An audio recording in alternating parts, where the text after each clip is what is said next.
To prevent catastrophic increases in global temperatures, international groups say there should be no new investment in fossil fuel projects. The world's biggest energy companies support those goals publicly, but their spending and lobbying suggest they have no plans of slowing down their oil and gas development.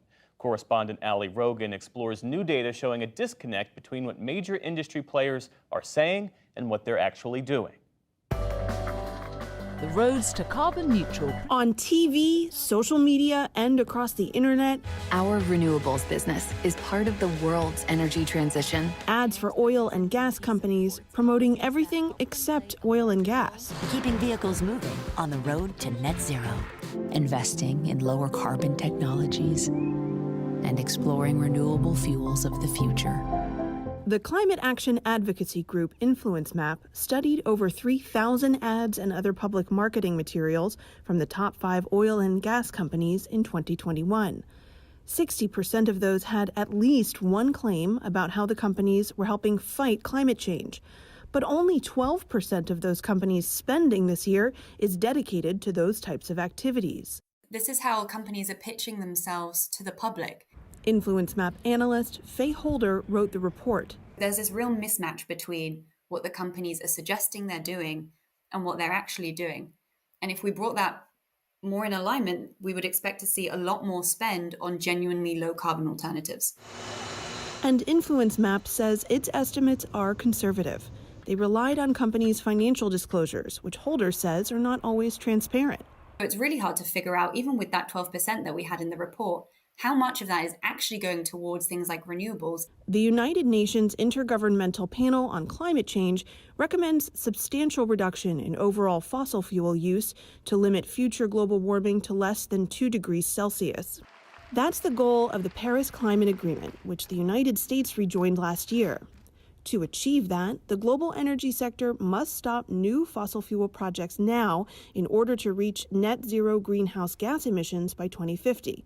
That's according to the International Energy Agency.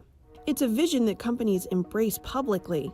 Becoming a net zero emissions energy business by 2050. But contradict privately. InfluenceMap's analysis found that 4 of the top 5 companies plan to increase oil and gas production over the next 5 years.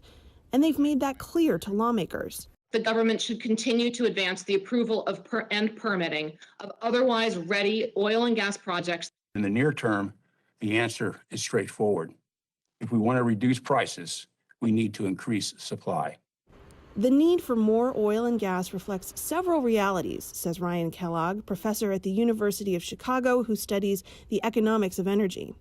First, renewable energy isn't as readily available as oil and gas. The issue with sort of low emission energy or zero emission energy is trying to deliver both reliability and sort of low expense at the same time. It's that combination that's really difficult and something we haven't really done yet as a society. And energy companies have to answer to shareholders. If I'm a fossil fuel company, I'm not going to invest in these technologies if I don't make money doing it, and that's certainly not what my shareholders are going to want me to do. Those priorities are laid out in new internal documents from the energy companies released by Democrats on the House Oversight Committee. In a 2020 memo, Shell urged employees not to give the impression that Shell is willing to take actions that do not make business sense. It also asked employees not to imply that net zero emissions is a Shell goal or target, and that Shell has no immediate plans to move to net zero emissions in the next 10 to 20 years. A 2019 Exxon memo suggested avoiding language that would commit the industry to enhanced climate-related governance.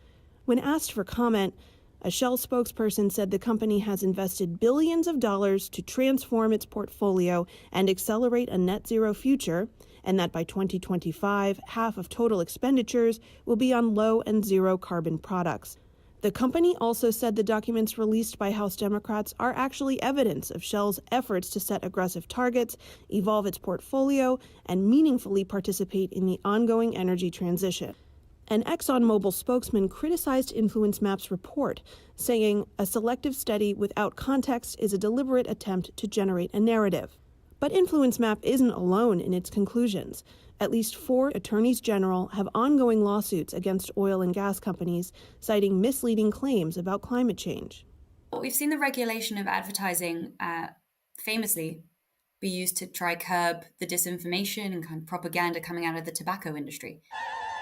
But those sorts of regulations take decades to put in place. We are unstoppable! And activists and international organizations say more needs to be done now to avert climate disaster. For PBS News Weekend, I'm Allie Rogan.